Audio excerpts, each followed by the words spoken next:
નમસ્કાર ગુજરાત, આપ સૌનું સ્વાગત છે આજના તાજા હવામાન અપડેટમાં। ગુજરાતવાસીઓ માટે ખૂબ જ સારા સમાચાર સામે આવી રહ્યા છે। દક્ષિણ પશ્ચિમ ચોમાસું હવે ઝડપથી આગળ વધી રહ્યું છે અને આગામી 24 થી 48 કલાક દરમિયાન રાજ્યના અનેક વિસ્તારોમાં વરસાદી માહોલ વધુ સક્રિય બનવાની શક્યતા છે। હાલમાં અરબી સમુદ્ર અને બંગાળની ખાડી બંને તરફથી ભેજયુક્ત પવનો સતત ગુજરાત તરફ આગળ વધી રહ્યા છે, જેના કારણે દક્ષિણ ગુજરાત અને દક્ષિણ સૌરાષ્ટ્રના વિસ્તારોમાં વરસાદની શક્યતા વધુ મજબૂત બની રહી છે।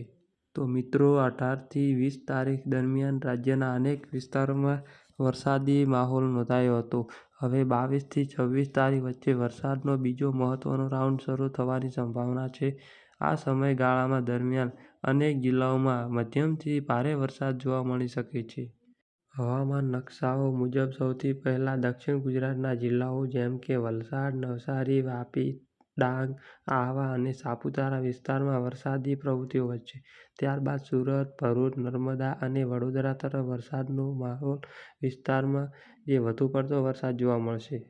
મધ્ય ગુજરાતમાં આણંદ, ખેડા, ડાકોર, કપડવંજ, અમદાવાદ, ગાંધીનગર, ગોધરા અને લુણાવાડા આસપાસના વિસ્તારોમાં પણ વરસાદી ઝાપટાથી લઈને સારો વરસાદ પડી શકે છે। સૌરાષ્ટ્રની વાત કરીએ તો રાજકોટ, જામનગર, મોરબી, કાલાવડ, ચોટીલા, અમરેલી, જૂનાગઢ, તારીખ, કોડીનાર, વેરાવળ, મહુવા, પાલીતાણા અને રાજુલા સહિતના વિસ્તારોમાં વરસાદની શક્યતા જોવા મળી શકે છે। કચ્છના કેટલાક વિસ્તારો જેમ કે ભુજ, ગાંધીધામ, ભચાઉ અને રાપર આસપાસ હળવાથી મધ્યમ વરસાદી ઝાપટા પડી શકે છે। જો કે કચ્છમાં અન્ય વિસ્તારોમાં સરખામણી કરીએ વરસાદની તીવ્રતા ઓછી રહે તેવી શક્યતા છે। મિત્રો, હવામાન નિષ્ણાતોના અનુમાન મુજબ જો જૂન મહિનામાં ચોમાસું થોડું નબળું રહે તો જુલાઈ મહિનામાં વરસાદ વધુ સક્રિય બનતો જોવા મળશે। હાલમાં સંકેતો પણ દર્શાવે છે કે જુલાઈ દરમિયાન ગુજરાતમાં સારો વરસાદ નોંધાઈ શકે છે। સાથે જ 23 તારીખથી આંદ્રા નક્ષત્રની શરૂઆત થવા જઈ રહી છે। પરંપરાગત રીતે જોઈએ તો નક્ષત્રને વરસાદ અને વાવણી માટે અનુકૂળ હવામાનમાં ફેરફાર જોવા મળશે।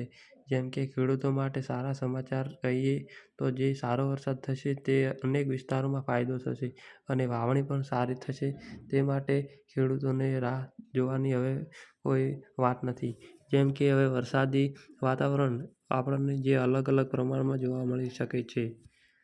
આગામી દિવસોમાં દક્ષિણ ગુજરાત અને દક્ષિણ સૌરાષ્ટ્રમાં સૌથી પહેલા ચોમાસું મજબૂત બનશે અને ત્યારબાદ મધ્ય ગુજરાત તથા ઉત્તર ગુજરાત તરફ વરસાદનો માહોલ જોવા મળશે। તો ખેડૂતો માટે સારા સમાચાર કહેવાય, કેમ કે જે વરસાદ થશે તે સારા પ્રમાણમાં થશે અને લોકો જે વાવણી કરી શકે તે પ્રમાણમાં સારો વરસાદ નોંધાઈ શકે છે। જે અનેક વિસ્તારોમાં સારો વરસાદ પડશે તેવી સંભાવના વ્યક્ત કરવામાં આવી રહી છે। અંબાલાલ પટેલ દ્વારા કહેવામાં આવે છે કે આ સિઝનમાં સારો વરસાદ થશે અને જે વાવણીમાં પણ સારું રહેશે। ખેડૂત મિત્રો માટે ખાસ સૂચના કે વરસાદની સ્થિતિને ધ્યાનમાં રાખીને વાવણી સંબંધિત નિર્ણયોને સ્થાનિક હવામાન વિભાગની સત્તાવાર આગાહી મુજબ જ લેવામાં આવે છે। મિત્રો, આ હતું આજનું તાજું હવામાન અપડેટ। જો તમને આ માહિતી ઉપયોગી લાગી હોય તો વિડીયોને લાઇક કરો, શેર કરો અને ચેનલને સબસ્ક્રાઇબ કરવાનું ભૂલશો નહીં।